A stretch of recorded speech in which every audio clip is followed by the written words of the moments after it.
안녕하세요. 최윤정 웰다잉 강사입니다. 오늘 우리가 만날 영화는 플립이라는 영화예요. 제가 이거 처음에 이제 영화를 봤을 때 되게 가벼운 마음으로 봤거든요. 이렇게 좀 초등학교 아이들 또 청소년 아이들 어떤 첫사랑 같은 영화라서 되게 가볍게 봤는데 보면서 너무 많은 감동을 받아서 그 이야기를 좀 전해드리려고 해요. 보통 한 아이를 기를 때 영국 속담에 온 마을이 필요하다 이런 말을 하거든요. 근데 정말 이 영화에 나오는 여자아이를 둘러싼 그 모든 사람들이 여자아이에게 영향을 주고 또 이웃집도 영향을 주고 또 특히 부모가 영향을 주고 이런 것을 봤을 때 이 영화가 정말 우리에게 많은 것들을 가르쳐 준다 이런 생각을 합니다. 이 영화의 뜻 플랩이라는 뜻은요 확 뒤집히다 또는 첫눈에 반하다 이런 뜻이에요. 그래서 이제 이 여자아이와 남자아이가 처음 만났을 때 여자아이가 남자에게 첫눈에 반해요. 첫눈에 반하다라는 뜻이 이제 여기서 해당되고 중간쯤에 갔을 때 남자아이하고 사이가 역전이 돼요. 남자아이가 싫어했는데 여자아이를 좋아하게 상황이 역전되는 이런 이유가 생겨요. 그래서 이런 영화 이제 특징을 가지고서 두 가족과 또 여자아이와 남자아이를 둘러싼 그 동네에 있는 사람들 그런 것들과 함께 이야기를 나눠보도록 하겠습니다. 이 영화는요 미국에서 이제 만든 영화인데 멜로 영화예요. 그래서 이 그 플립 제목의 옆에 항상 전체 풍경을 봐야 한단다 이 말의 뜻이 무엇인지 영화를 보면서 우리가 할 수 있어요. 그 플립에는 두 가정이 나와요. 여자아이의 가정과 남자아이의 가정이 나오는데 여자아이의 가정은요 좀 힘들게 사는 여유가 없는 가정이에요. 대신에 남자아이의 가정은 굉장히 좀 풍요로운 가정이거든요. 이 두 가정을 비교하면서 여자아이가 어떻게 인생을 살며 또 남자아이는 어떻게 그거에 반응을 하는지 그런 점을 살펴보도록 하겠습니다. 일단 우리가 여기서 배워야 될 점이 너무 많아요. 그냥 첫사랑의 그런 이야기를 치부하기에는 놓치고 가야 될 게 없는 것 같아요. 그 긍정적인 걸 배울 수 있어요. 우리 사람이 세상을 살면서 너무 힘들잖아요. 여러분들 아시겠지만 살면서 이게 행복이 더 많을까요? 고통이 더 많을까요? 어쩌면은 고통이 더 많아요. 그럴 때마다 그 견뎌야 되잖아요. 저 이런 말 있죠. 피할 수 없으면 즐겨라. 예. 근데 피할 수 없고 괴로운데 어떻게 그걸 즐기겠어요? 예, 못 즐겨요. 정말 즐기기 힘들어요.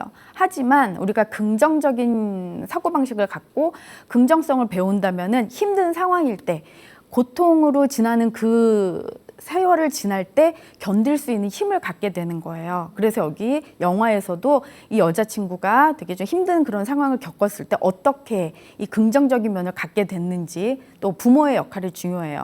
여자아이가 긍정적인 면을 갖는 거 이거 굉장히 중요해요. 왜 유치원에서 다 모든 걸 배운다고 하잖아요. 유치원 되기 전부터. 그러니까 뭐 이를테면 뱃속에서부터 태아 때부터 또 태어나서 또 초등학교를 지내며 중학교를 지내며 쭉 배우거든요. 가장 많은 영향을 끼치는 사람들은 양육자예요. 부모 역할.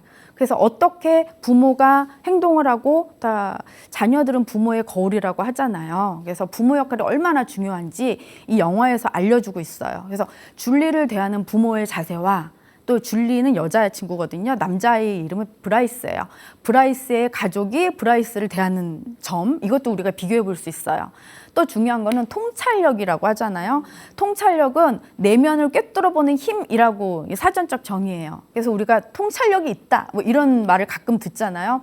실제로 아인슈타인은 히틀러를 알아봤어요. 딱 사람을 딱 보니까 히틀러 위험 인물이에요. 미국으로 망명했잖아요. 목숨을 건졌잖아요. 그래서 우리가 살면서 통찰력을 갖는 거, 해 아니라고도 하거든요.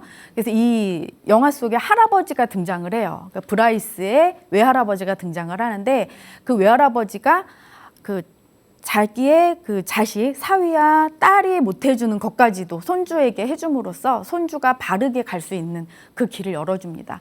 그래서 이런 통찰력을 영화 속에서 할아버지가 어떻게 대했는지 우리 시니어들한테 굉장히 많이 필요하다고 저는 생각을 해요. 왜냐면은 그 아이부터 그렇게 올바로 자란다면 부모가 올바른 교육을 시키고 그 아이가 부모가 되고 그 부모가 또 할아버지가 돼서 손주에게 올바른 교훈을 전해준다면 그 통찰력이 쭉 전달이 되겠죠.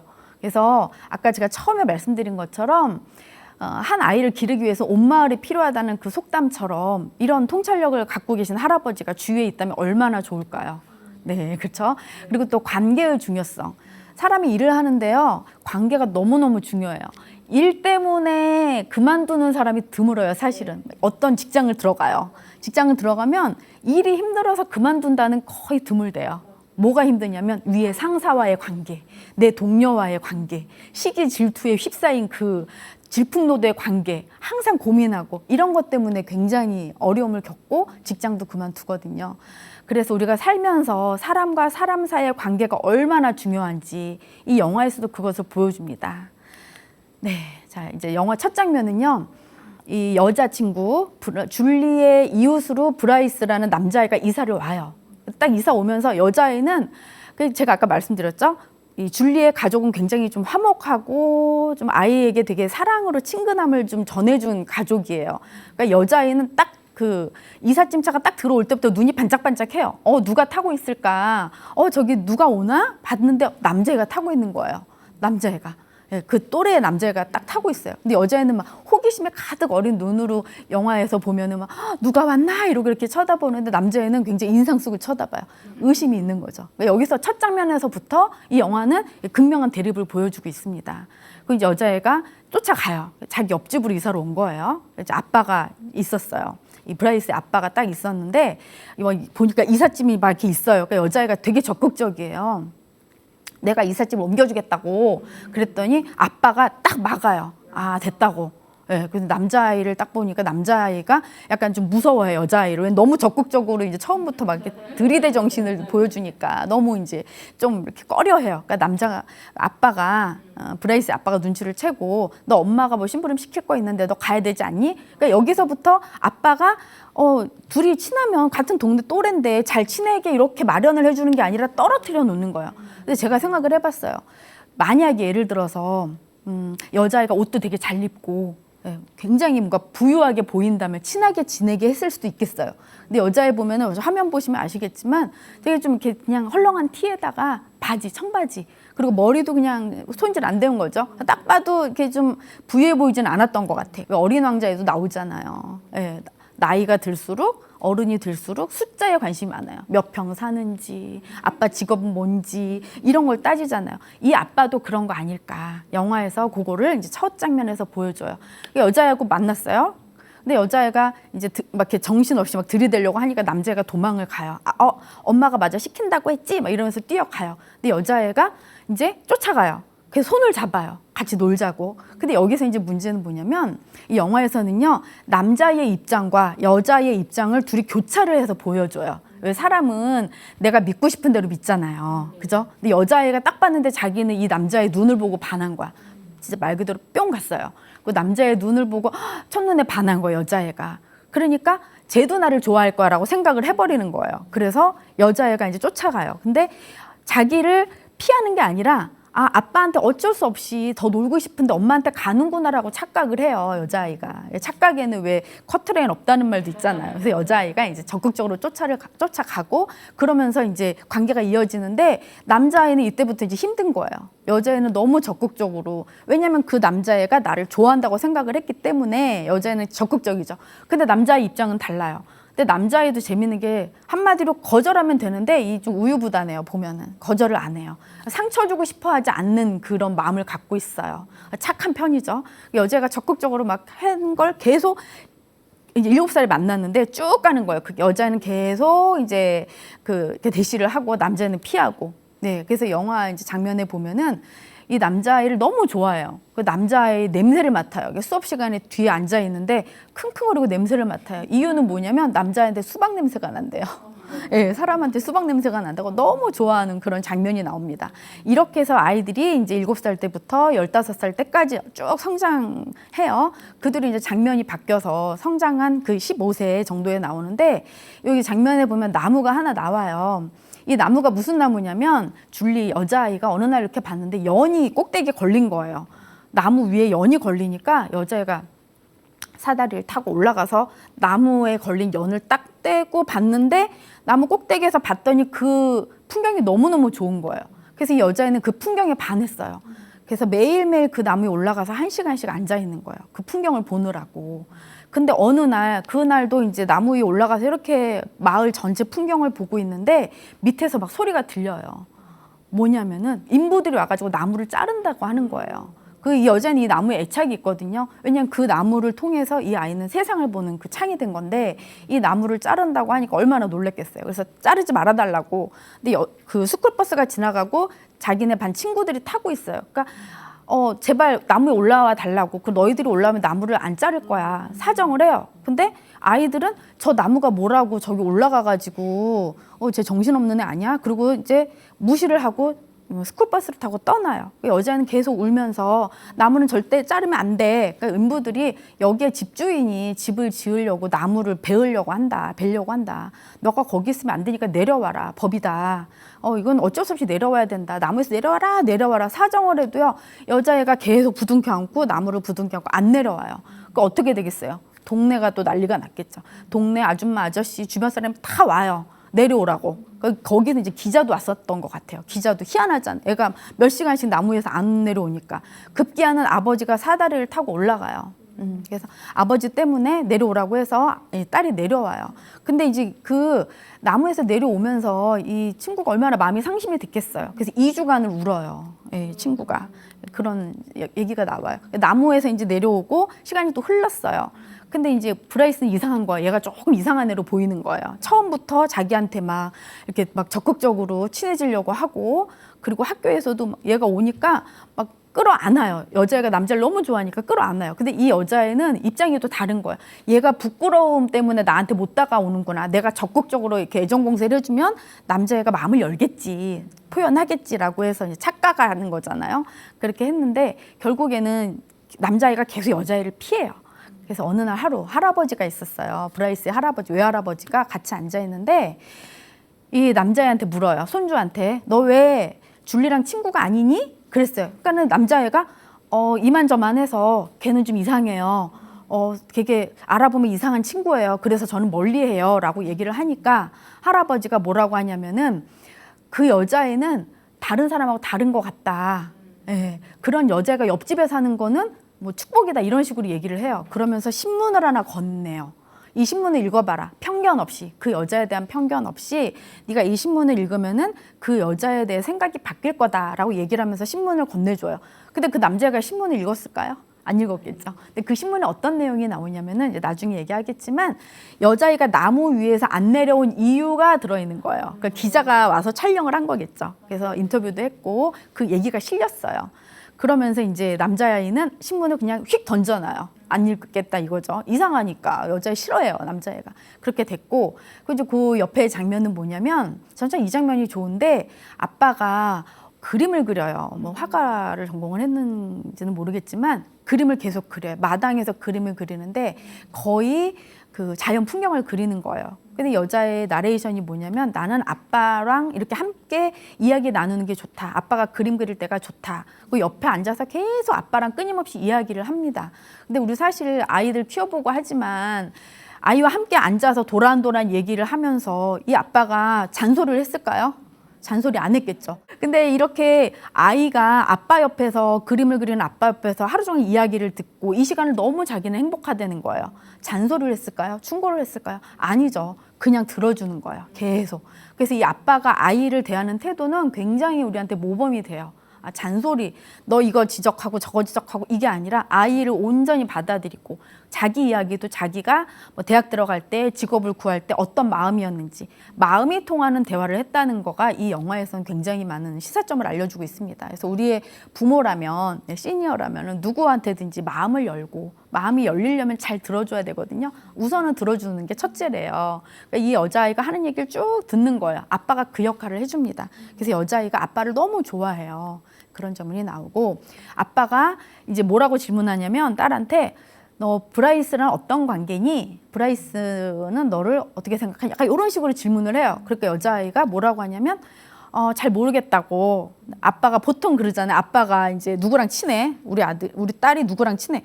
걔네 엄마 뭐 하시니? 걔 어디 사니? 이거 물어보잖아요. 근데 이 아빠는 뭐라고 하냐면은 이 대답을 해요. 항상 전체 풍경을 봐야 한단다.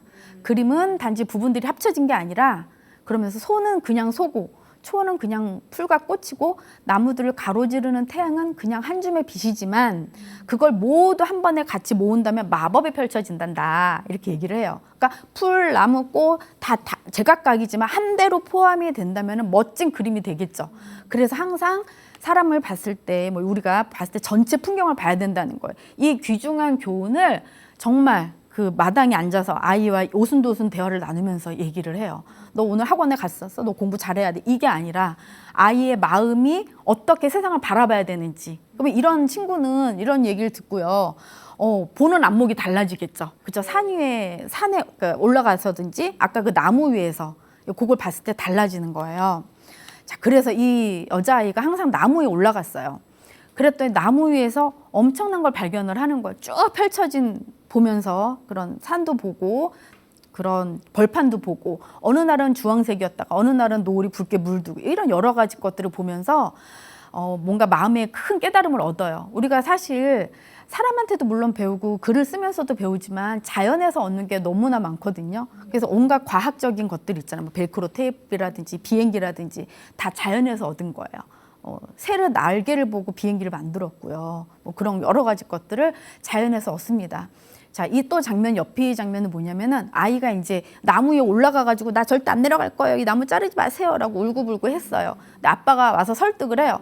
보통 아빠라면은 이제 얼마나 창피해요. 이 딸 때문에 온 동네 사람이 모여있고 기자까지 있고 사람들 인부가 지금 일을 못하고 있고 완전 민폐잖아요. 근데 아빠가 와서 뭐라고 이제는 내려올 시간이다. 타일러요. 근데 여자애가 여기가 나는 안 된다고 여기서 볼 게 얼마나 많은데 여기서 난 세상을 봐요 라고 막 해요. 그러니까 아빠가 뭐라고 하냐면은 이 나무보다 나는 너의 안전이 더 중요해. 예, 여기서 나는 너를 사랑해. 그러니까는 나무에 있으면 위험해. 너 내려와라. 이렇게 얘기를 합니다. 그래서 아이가 울면서 내려와요. 이런 장면 나와요. 그래서 아빠가 항상 이 영화를 보면 아빠가 항상 그 뉘앙스가요. 항상 나는 너를 사랑해. 난 너가 너무너무 소중해. 이거를 항상 아이한테 꼭 사랑해라고 말을 해서가 아니라 그런 말하는 행동이라든지 그런 자그마한 언어들을 통해서 굉장히 그 전달을 하고 있습니다. 네. 그래서 이 여자아이가 나무 위에 올라가서 느낀 감정이에요. 너무 광경이 펼쳐진 거예요. 그래서 산들바람을 맞는 게 얼마나 멋진지 깨닫기 시작했다. 이런 말을 하고요. 그리고 숨을 들이쉬는 거 멈출 수가 없었대요. 그 나무에 올라가서 느끼는 것들은 우리가 그런 산에 올라갔을 때 보면은 멋있다 이러고 끝날 수 있거든요. 근데 온전히 그 자연의 모든 것들을 이 여자친구는 느낀 거예요. 네. 그래서 뭐라고 하냐면은 그 순간부터 거기는 내 자리가 되었다. 나는 거기 1시간을 앉아서 그냥 세상을 바라봤다. 석양이 지던 어느 날 아빠가 말해줬던 부분이 합쳐졌을 때 무언가 위대한 것이 생겨난다는 말이 머리에서 가슴으로 느껴졌다라고 합니다. 고작 10대 아이가 아버지의 그 전체가 모여서 부분이 모여서 전체를 이루고 그 전체가 마법이 펼쳐진다는 것을 온전히 이해한 거예요. 네, 너무 똑똑한 친구죠. 근데 똑똑할 수밖에 없는 게 이 아버지는 계속 사고력을 자극하는 거예요. 그냥 우리가 왜 주입식 교육으로 이거 배우고 저거 배우고 넌 당연히 이렇게 살아야 되고 어떤 매뉴얼대로 살아가는 게 아니라 아이의 마음과 정신을 많이 자극시키는 거죠. 이렇게 키우고 있는 아빠의 우리가 모습을 볼 수 있어요. 자, 나무가 잘려졌어요. 2주 동안 울었어요. 예, 너무 슬프죠. 아이가 상처받은 거를 충분히 공감을 해요. 그죠? 그래서 아빠가 어떤 선물을 해주냐면 그림을 그리잖아요. 아빠가 이 플라타너스 나무 그림을 선물을 해줘요. 그 자리에 있었던 나무 비슷한 그림을 딱 그려서 선물을 해줘요. 여자가 너무 고마워하죠. 너무 그러니까 뭐 돈을 주고 해결하는 게 아니라 이 나무 똑같은 나무를 그림을 주고 해결하면서 아빠가 뭐라고 하냐면 너가 그 위에 올라갔을 때의 기분을 잊지 말아라. 예, 충분히 아는 거죠. 내 딸이 그 나무 위에서 올라가면서 느꼈을 그 모든 감정들을 공감을 해주고 잊지 말아라 이렇게 합니다.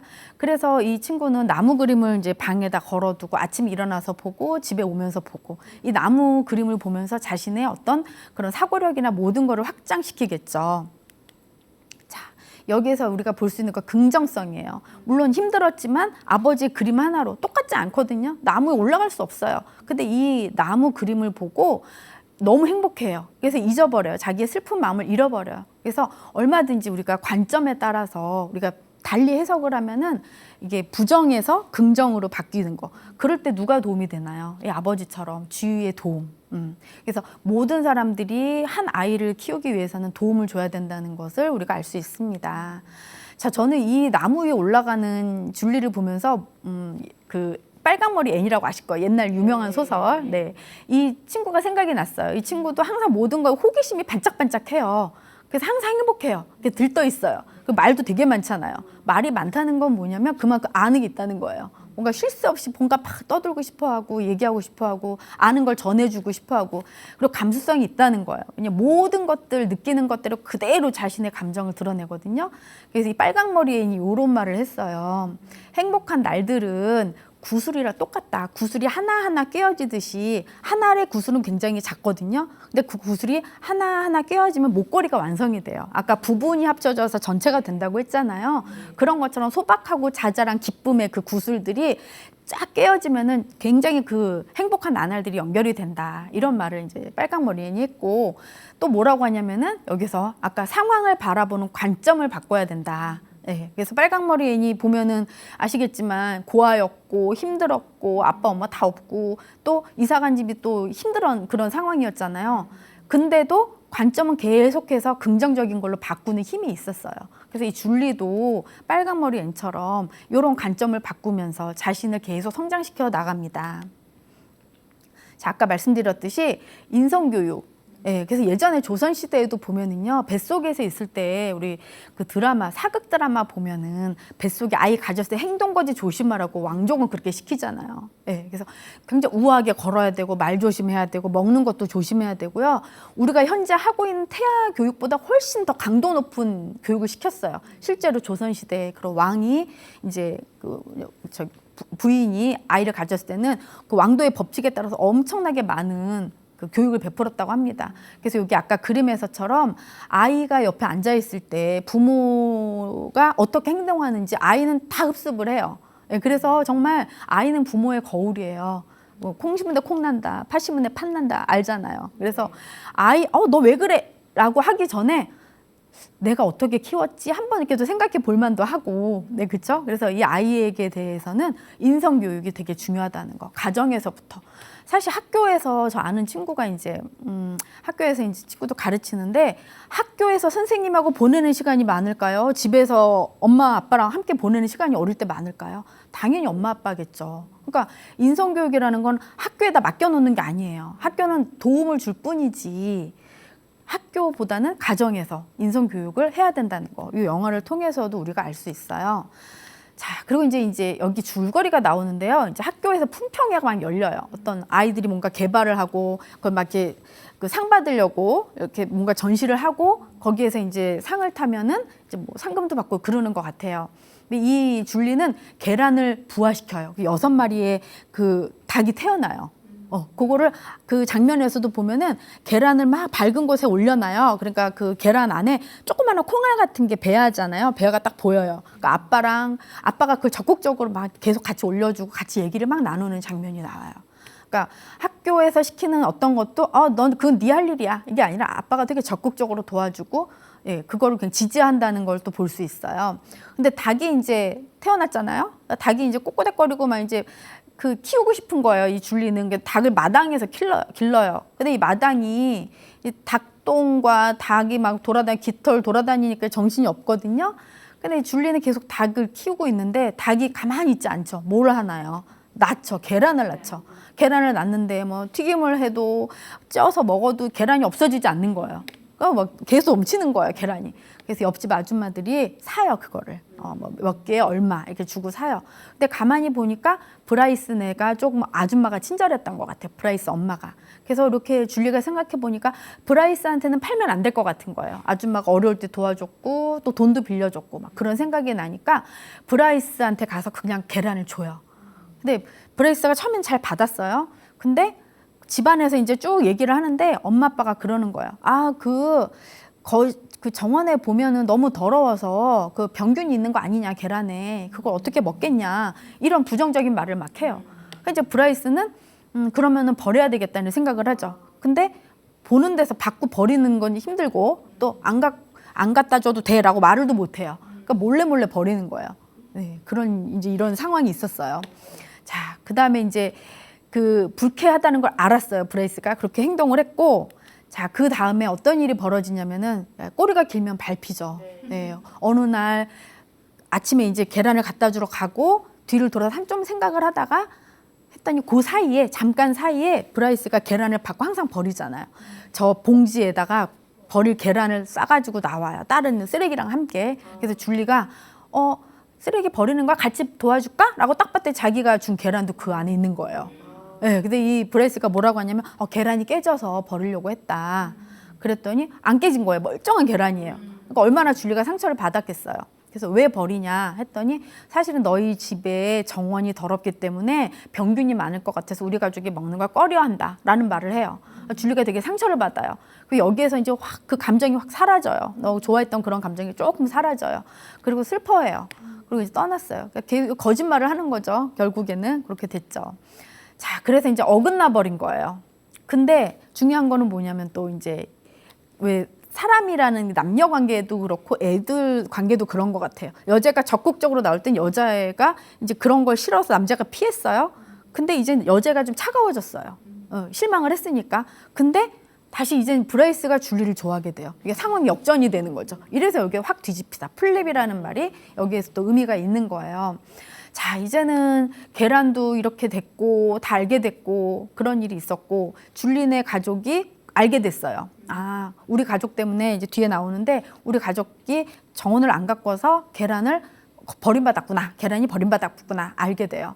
그러고 나서 줄리는 어떻게 얘기를 하냐면 가족 모임에서 이만저만 해서 브라이스가 우리의 계란을 안 먹었다. 이렇게 얘기를 하니까 이제 엄마랑 아빠가 싸워요. 왜냐면 이 가족한테는 아픈 동생이 있어요. 아빠의 친동생이 아파요. 지체장애예요. 근데 시립에서 운영하는데 맡기는 게 아니라 돈을 좀 더 주고라도 좋은 시설에서 동생을 돌보는 거예요. 되게 착한 아빠죠. 그러니까 이 엄마는 당신이 당신 돌보느라고 우리 애가 상처를 받았다. 우리 정원을 못 가꾸니까 우리가 상처받지 않았냐라고 처음으로 부부 싸움을 해요. 네. 그렇게 돼서 이제 나중에 여차저차 해가지고 일단락이 됐고 정원 일을 하는데 이제 일단 정원 때문에 그렇게 된 거니까 이 줄리는 정원을 가꾸고 싶어 하는 거예요. 그래서 정원을 가꾸니까 옆에 할아버지가 있는데요. 이 할아버지가 브라이스의 외할아버지잖아요. 할아버지가 보통 할아버지가 꼬마애가 이렇게 일하면은 그냥 멀리서 쳐다보고 그런가 보다 하는데 이 할아버지 아까 말했죠. 통찰력이 있는 분이라고. 근데 자존심도 안 세우고요. 같이 와서 일을 거들어줘요. 팔도 좀 아픈 것 같아요. 영화에서 보면은. 근데도 아랑곳하지 않고 여자애 옆에 와서 여자애가 계속 주거니 받거니 이야기를 하면서 친해져요. 서로 같이 도와줍니다. 네. 그러면서 이제 이 장면 전에 어떤 일이 있었는지 제가 말씀드리면은 가족이 모여 있었어요. 브라이스 가족들이 쭉 모여 있는데 그 할아버지가 이런 질문을 해요. 사위한테. 너 왜 그 줄리네 집안이 왜 정원을 고치지 않았는지 아냐. 그렇게 얘기를 해요. 그러니까 내가 그걸 알아야 되냐고 사위가 그렇게 대답을 하죠. 그러면서 무시를 해요. 그 집안을 무시해요. 정원을 한국은 상관이 없을 수도 있지만 외국은요 정원을 안 가꾸면은 굉장히 이상한 집안으로 봐요. 정원을 가꾼다는 건 굉장히 중요한 것 같아요. 그런데 여기서 정원을 안 가꾸고 내 할 바 아니지. 그래서 그 사람들은 좀 이상하다. 그러니까 하는 말이 이 할아버지가 그 얘기를 하는 거예요. 사실은 줄리 아빠의 남동생이 어려운 처지다. 지체장애라서 그 남동생을 돌보기 위해서 많이 돈이 필요하다. 많은 돈을 거기에 투자하기 때문에 정원을 가꿀 수 없고 정원 가꾸는 거는 줄리의 가족의 몫이 아니라 집주인의 몫이다.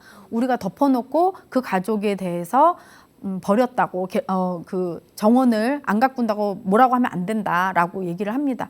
그러니까 뭐 브라이스의 아빠는 뭐 귀뚱으로도 안 들어요. 무시를 해요. 근데 할아버지가 뭐라고 하냐면 잘 생각해보라고. 만약에 너희 아들은 지금 멀쩡하잖아요. 근데 잘못하면 너희도 그 지체장애의 부모가 됐을 수 있다라는 말을 하는 거예요. 알고 봤더니 이 브라이스가 엄마 뱃속에서 나오면서 탯줄을 목에 감고 나온 거예요. 그러니까 줄리의 삼촌도 탯줄을 목에 감았어요.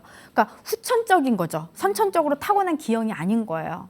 그래서 유능한 의사를 못 만났기 때문에 한순간에 이제 지체 장애가 된 거고, 브라이스는 그때 유능한 의사를 만났기 때문에 지금 완벽한 아이가 된 거죠. 그래서 할아버지가 그 얘기를 해요. 너희 아이도 잘못하면 그 길을 갈 수 있었다라고 합니다. 그러니까 이제 브라이스 엄마 아빠가 화를 내고 쫙 나가는 장면이 나와요. 예, 이런 얘기를 해요. 그래서 이제 할아버지가 브라이스한테 좀 걸을까 이제 얘기를 해요. 예, 그래서 이제 쭉 얘기를 하면서 지체 장애이지만 아빠가 잘 돌보는 줄리 아빠에 대해서도 얘기를 하고, 그리고 또 너는 이렇게 유능한 의사 만나서 그런 지체 장애의 길로 안 갈 수 있었어 얘기를 해요. 근데 이 아이가 아빠와 엄마의 행동을 봤잖아요.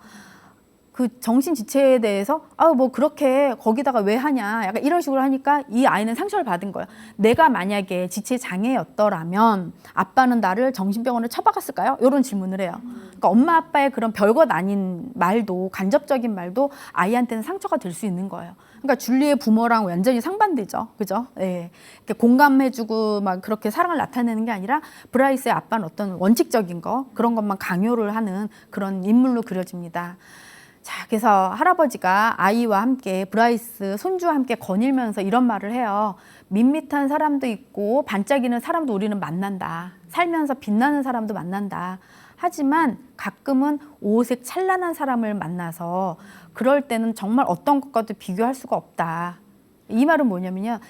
브라이스 옆에 살고 있는 줄리는 굉장히 특이한 아이고 오색 찬란한 무지개 같은 친구라는 걸 넌지시 얘기를 해주는 거예요. 그러면서 이제 브라이스가 그 얘기를 알아들었어요. 좀 나름 똘똘해요. 네. 또 할아버지가 이런 교훈을 해요. 한 사람의 성격은 어린 시절에 자리 잡는다. 예, 그래서 거짓말에 대한 거예요. 그래서 처음에 솔직하게 얘기하는 게 조금은 불편해도 많은 고통을 줄인다. 예, 그래서 거짓말을 한 번 하잖아요. 근데 그 거짓말을 덮으려면요 10개의 거짓말이 필요해요. 예, 그래서 제일 거짓말 장애들이 받는 큰 벌은 뭐냐면요, 진심을 얘기해도 안 믿는데요. 너무나 많은 거짓말을 했기 때문에 양치기 소년 알잖아요. 진짜 늑대가 나타났을 때 안 믿었잖아요, 사람들이. 예, 그래서 여기에서 이제 할아버지가 중요한 교훈을 하죠. 네. 그러니까 할아버지가 베풀 때는 베풀고 다독일 땐 다독이고 하지만 정말 필요한 말은 소신 있게 얘기를 합니다. 이 할아버지 입장에서는 지금 딸네 집에 얹혀 사는 것 같아요. 그러니까 사위가 굉장히 큰 소리를 치고 사위가 뭔가 이렇게 좀 파워가 있어요. 근데도 할 말은 하는 그런 소신을 지키는 그 시니어의 모습을 우리가 살펴볼 수 있어요. 자, 화목한 줄리네 가족이 아까 얘기했던 줄리가 이제 여기서 이제 그 얘기를 하는 거예요. 달걀을 버린 이유가 우리 정원 때문이다. 근데 되게 화목해요. 오빠들이 노래 부르고 막 같이 박수 쳐주고 놀면서 그렇게 지내는 가족이지만 줄리의 이 이야기를 듣고요. 엄마 아빠가요. 어떤 행동을 보이냐면요. 아이가 받았을 상처를 먼저 느껴요. 그래서 뭐라고 하냐면 엄마가 당신이 남동생 돌보느라고 우리 줄리가 상처받았다라고 얘기를 하고 부부가 싸워요. 그래서 이 줄리가 얘기를 뭐라고 하냐면은 그 싸움은 자기가 태어나서 처음 본 엄마 아빠의 싸움이었대요. 그러니까 얼마나 그동안 행복하게 살았겠어요. 엄마도 착해요. 진짜 그 결혼할 때부터 남동생을 계속 봐온 거 아니에요. 그 정신지체 장애 남동생을 계속 돈으로 뭐 물질적으로 여러 가지 돌봐왔을 거 아니에요. 많이 참을 만큼 참았어요. 근데 내 딸이 상처받는 거 이제 더 이상 못 참겠다. 이해 충분히 되죠, 여러분들. 네, 그렇게 얘기를 했어요. 근데 너무 재밌는 거는 그 다음에 보통 부모들이 싸우고 그럼 어떻게 하나요? 행동을 얘기를 안 하죠. 서로 얘기 안 하고 자식한테 왠지 피하죠. 자식한테 피해요. 좀 창피한 거잖아. 자식 앞에서 싸우는 게 얼마나 좀 민망하겠어요. 근데 이 부모들은 아니에요. 각자 부모들이 엄마 오고 아빠가 와요. 얘가 잘 때 와서 뭐라고 하냐면 아빠는 미안하다 얘기를 하죠. 그리고 아빠가 내 남동생을 얼마나 사랑하는지에 대해서 쭉 얘기를 해요. 그리고 나는 무엇보다 너가 너무 소중한 존재란다 라고 딸을 다독여주고 딸한테 사랑을 보여줍니다. 엄마도 마찬가지고요. 그래서 이 여자아이가 뭐라고 느끼냐면요. 그 무엇보다도 그분들이 내 부모님이라 난 운이 좋다고 생각했었다. 네. 가장 훌륭한 부모는 제 생각에는 자녀들이 부모를 존경한다면 그거야말로 부모들이 자녀들에게 어떻게 보면은 좋은 그 본이 된 거 아닐까요? 자식을 글쎄요, 자식이 부모를 존경하는 게 그닥 흔한 일은 아닌 것 같아요. 그죠? 왜 살면서 저도 마찬가지. 나는 우리 부모님처럼 안 살 거야. 이렇게 결심을 더 많이 해요. 나는 우리 부모님처럼 행복하게 살 거야. 이런 결심 좀 힘들지 않나요? 근데 이 여자친구는 부모님들을 난 잘 만났다. 난 행운하다. 이렇게 생각을 합니다. 참 훌륭한 부모인 것 같아요. 근데 이 남자애가 이제 할아버지가 예전에 줬던 신문을 들여다봐요. 이제 여자아이에 대해서 뭔가 딱 생각을 한 거예요. 할아버지가 얘기했죠. 오색 찬란한 친구라고. 그러니까 이제 처박아 놨던 신문을 딱 봐요. 그랬더니 이 표현이 있는 거예요. 나무 위에 올라갔을 때 기분을 표현을 했는데 지구 위에서 오는 바람에 스치는 것 같다. 그러면서 어떻게 그 꼬마 아이가 이런 표현을 했을까 하고 여자아이한테 이때 반하는 거죠. 그러니까 외모가 아니라 정말 이 여자의 정신에 반하는 거예요. 그런 장면이 나와요. 그 다음에 어떻게 되나요? 계속해서 이제 그 속으로 이제 또 이렇게 나름 짝사랑이 또 시작이 되는 거죠. 남자아이한테는. 아까 말씀드린 것 다시 말한다면 통찰력, 할아버지가 통찰력을 갖고 있었어요. 아무리 할아버지가 있어도 손주한테 중요한 얘기를 하기는 힘들어요, 사실은. 근데 이 할아버지는 그 통찰력을 갖고 있었기 때문에 너무너무 중요한 거잖아요.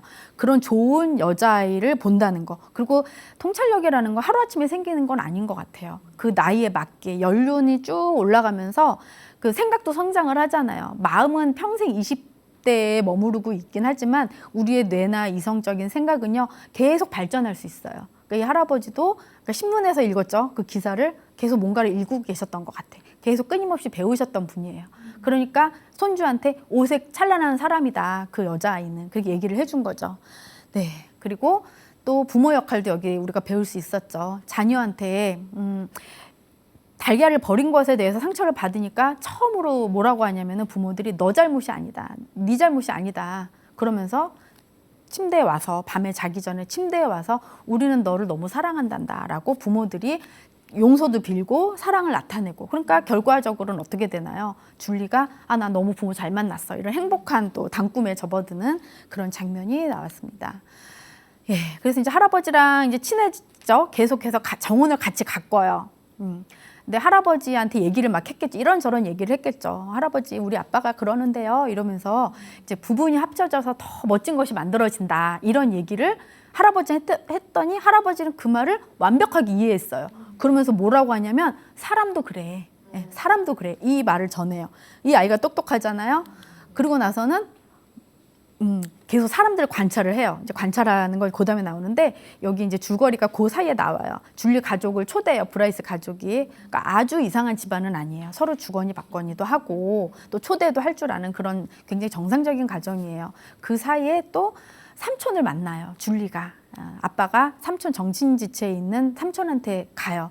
뭐 정신 그런 그 지체를 가지신 분들 보면 알겠지만 이게 가만히 얌전하진 않아요. 뭔가 산만하죠. 그러니까 소동이 일어나기도 해요. 근데 당황하지 않고 줄리는 그걸 가족으로 인정을 합니다. 그래서 여기에서 아빠가 남동생을 사랑하듯이 줄리도 삼촌을 바라보는 따뜻한 눈을 가진 아이라는 거를 영화에서 또 보여줘요. 네. 그때 줄리가 이제 쭉 봤어요. 할아버지한테 그 얘기를 듣고 친구들을 쭉 보는 거예요. 초등학교 친구들을 쭉 봐요. 그랬더니 어떤 애들은 거의 대부분이 부분보다 전체가 못해요. 그 말은 뭐냐면은 얼굴 이쁘고 다 이뻐요. 다 옷도 잘 입고 다 이뻐요. 근데 쭉 봤더니 생각이 어떤 애는 지 머리만 갖고 얘기하고 어떤 애는 남 험담만 하고 이런 게 쭉 보이는 거예요. 그래서 이 영화에서 보면은 줄리가 뭐라고 하냐면 역시 할아버지 말이 맞았다. 부분보다 전체가 못한 애들이 너무나 많았다. 그러면서 브라이스도 딱 한번 보는 거예요. 그동안은 브라이스의 그 눈빛 때문에 자기가 헤어나지 못했잖아요. 브라이스도 한번 쫙 봤어요. 그랬더니 역시 전체가 못하다라는 걸 깨닫게 됩니다. 그래서 실망을 해요. 예, 근데 브라이스 이미 이제 또 눈을 떴잖아요. 예, 줄리를 너무 좋아하게 돼버린 거예요. 그런 신문 같은 거 보면서 또 줄리의 행동도 보고 할아버지 이야기를 들으니까 얘는 이제 반대로 너무 좋아하게 돼버린 거예요. 그래서 몇 날 며칠 와서 사과를 해요. 자신의 잘못을 사과를 하지만 줄리가 안 받아들여요. 여자들은요, 한번 이렇게 마음이 돌아서면 이렇게 다시 가는 게 참 쉽진 않은 것 같아요. 여자애가 많이 거절을 합니다. 근데 결국에는요, 다시 화목하게 됐는데 그 원인이 뭐냐면은 어느 날 하루 이렇게 있더니 정원에 남자애가 흙을 파는 거예요. 구덩이를 파는 거예요. 그래서 줄리가 아빠한테 제가 우리 집 정원에 구덩이를 판다고, 그러니까 아빠가 내가 허락을 했다. 그런 말을 왜 허락을 했나. 예. 그래서 여자애가 계속 쳐다보고 있었어요. 멀리서 이렇게 창밖을 쳐다보고 있었더니 구덩이를 파더니요, 나무를 갖고 와요. 예. 그 나무는 바로 줄리가 올라가 있던 그 나무예요. 그 나무 모종을 갖고 와요. 그래서 나무를 심어요. 그러니까 여자애가 웃으면 확 웃어요. 이게 되게 뭐라 그럴까, 한 번 미우면 영원히 미워가 아니에요. 이 친구는 그 상황에 따라서 관점을 또 달리 보는 그런 눈이 있어요. 그래서 이 아이의 마음을 읽습니다. 줄리가. 그래서 자기가 같이 가서 뭐 도와줄까 같이 이렇게 하면서 이제 같이 나무를 심는데 저 장면에서 손을 딱 잡는 장면이 나오죠. 같이. 그래서 서로 살짝 웃어요. 그래서 이렇게 둘이 그 첫사랑이 이루어지는 그런 장면으로 보이는 장면이 나옵니다. 그 사람의 마음이라는 게 참 어떻게 보면 단순해요. 그죠? 관점에 따라서. 정말 미우면 나무를 갖고 오든 뭘 갖고 오든 싫을 거 아니에요. 근데 이 남자애가 포인트를 잘 잡았어요. 이 나무는 이 여자아이한테 큰 의미가 있는 거예요. 이 영화에서의 나무는 전체를 볼 수 있는 그런 어떤 그런 중심적인 그런 역할을 합니다. 그래서 이 여자아이가 남자아이랑 같이 화목한 그 장면으로 이제 영화가 대충 끝나요. 자, 그러면요, 우리가 이 영화에서 그냥 영화는 영화다라고 보고 끝내는 게 아니라 뭘 배울 수 있을까요? 네. 제가 말씀드렸듯이 이제 줄린의 가족과 브라이스의 가족, 줄린의 가족은 엄마 아빠가 있었고 아빠가 계속해서 아이에게 좋은 교훈을 심어줬죠. 아이한테 가장 좋은 건 뭘까 생각을 해보면요, 다른 거 없어요. 얘기 들어주고 끊임없이 나는 너를 사랑한다. 세상엔요, 단 한 사람만 내 마음을 알아주고 충분히 의지를 하고 믿을 수만 있으면요, 안 실망해요. 자살도 안 해요. 단 한 사람이라도 내 편이라면. 네. 근데 이미 이 줄리는 아빠, 엄마, 가족 다 내 편이죠. 그런 걸 끊임없이 보여줘요. 그래서 우리가 자식에게 또 주위 사람들에게 나는 내 편이야, 나는 당신 편이야, 이런 걸 쭉 보여주면은 되게 좋은 영향을 끼칠 수 있을 것 같아요. 자, 할아버지한테는 무엇을 배울 수 있을까요? 할아버지는 나이가 되게 많으신 시니어잖아요. 진짜 말 그대로 이 할아버지가 나름 소신이 있죠. 그 갖고 있는 통찰력을 있었기 때문에 브라이스가 처음에 줄리에 대해서 물어봤을 때 브라이스가 줄리에 대해서 부정적으로 얘기를 했어요. 그러면 할아버지가 통찰력이 없었다면 그런 애니? 그래, 네 맘대로 그럼 친해지든지 말든지 알아서 해라, 이렇게 한 게 아니라 그 여자아이의 좋은 면을 봤잖아요. 나무 위에 올라가서 여자아이가 무엇을 봤는지 그 통찰력으로 꿰뚫어 본 거예요. 사람의 내면을 꿰뚫어 볼 수 있는 능력을 갖고 있었어요. 우리가 나이가 들면서 나이만 먹고 뭐 그냥 나는 행복해 이거는 아니고, 보면서 사람을 보는 거, 사물을 보는 거, 세상을 보는 거, 굉장히 올바른 방향으로 마음을 잘 방향을 설정을 했을 때 시너지 효과가 엄청난 거죠. 그래서 결국에는 두 손주와 줄리가 친해지게 되는 결정적인 역할을 한 그 매개체 역할을 한 게 바로 할아버지예요. 그래서 이렇게 할아버지처럼 또 줄리의 부모처럼 우리가 이런 시니어의 이런 마음 방향을 잘 가지고 간다면은 정말 앞으로 생활이 풍요롭고 이 통찰력이라는 거 얻을 수 있는 확률이 높을 것 같아요. 그래서 이렇게 우리 영화를 통해서 시니어가 어떻게 마음을 잡고 마음 방향을 어떻게 정해야 되는지 좀 알아봤습니다. 네.